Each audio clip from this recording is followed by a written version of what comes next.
नमस्कार दोस्तों, हमारे YouTube चैनल पूजा पाठ कथा कहानी में आपका स्वागत है। आज की इस वीडियो में आषाढ़ मास की व्रत कथा को सुनेंगे। हिंदू पंचांग के अनुसार आषाढ़ मास हिंदू वर्ष का चौथा महीना होता है। इस महीने की समाप्ति के बाद वर्षा ऋतु आरंभ होती है। धार्मिक रूप से अमावस्या तिथि को अत्यधिक महत्वपूर्ण माना गया है।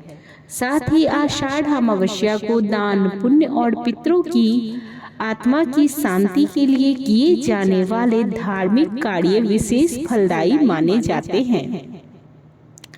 यह अमावस्या किसानों के लिए भी विशेष महत्वपूर्ण होती है, क्योंकि इस दिन हल और खेती में उपयोग होने वाले उपकरणों की पूजा की जाती है।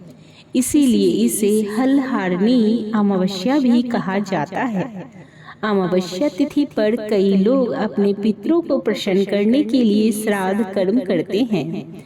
इस दिन पितृ तर्पण, नदी स्नान और दान पुण्य आदि करना ज्यादा फलदायी माना जाता है। इतना ही नहीं, यह तिथि पितृदोष से मुक्ति दिलाने में सहायक मानी गई है। अतः पितृकर्म के लिए यह तिथि बेहद ही शुभ मानी जाती है। अब आइए श्रवण करते हैं आषाढ़ अमावस्या व्रत कथा। एक समय की बात है, एक ब्राह्मण अपनी पत्नी के साथ रहता था। वो दोनों ही भगवान विष्णु के बहुत बड़े भक्त थे। दोनों प्रतिदिन अपना ज्यादातर समय भगवान के ध्यान और पूजा पाठ में बिताते थे। ब्राह्मण का घर धन धान्य से भरा हुआ था, किंतु संतान न होने के कारण यह दंपति अत्यंत दुखी रहता था। एक दिन ब्राह्मण ने अपने पत्नी से कहा कि मैं तपस्या करने के लिए वन में जा रहा हूँ।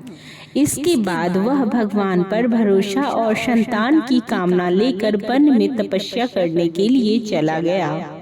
ब्राह्मण को कठोर तपस्या करते हुए कई वर्ष बीत गए, लेकिन उसे फल की प्राप्ति नहीं हुई। अतः अंत में हार कर ब्राह्मण ने अपने जीवन को समाप्त करने का निर्णय लिया।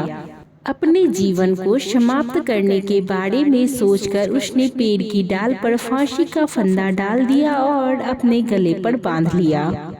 तभी वहां पर अमावस्या प्रकट होकर बोली, हे ब्राह्मण, तुम्हारे भाग्य में 7 जन्म तक कोई संतान नहीं लिखी है, किंतु मैं तुम्हें 2 कन्या का वरदान देती हूँ।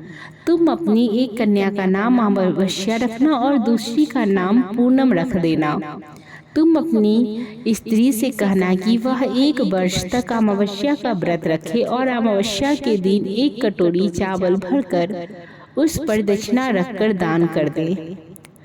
अमावस्या की बात सुनकर ब्राह्मण घर आया और ये पूरा वृत्तांत उसने अपनी पत्नी को सुनाया।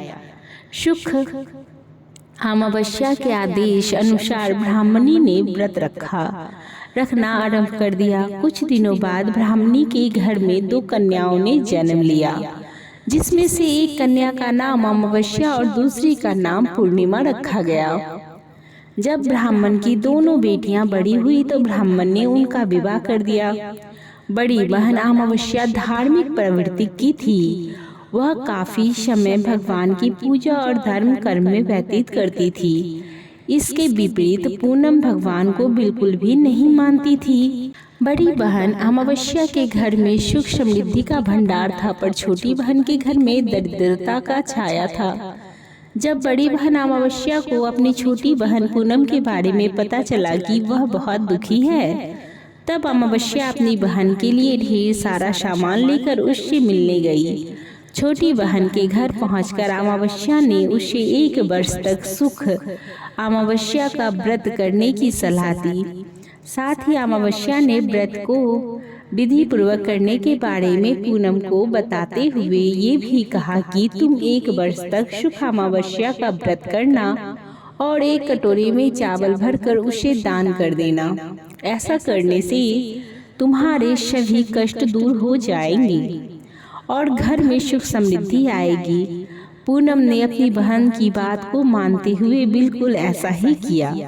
इसके बाद 1 साल के भीतर पूनम का घर धन्य धान्य से भर गया और उसके घर एक बेटे ने जन्म लिया।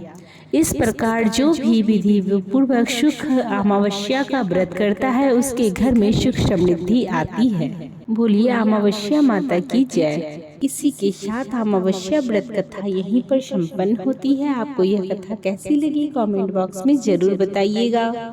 वीडियो को लाइक और शेयर कर दीजिएगा। अभी तक हमारी कथा पे बने रहने के लिए आपका धन्यवाद।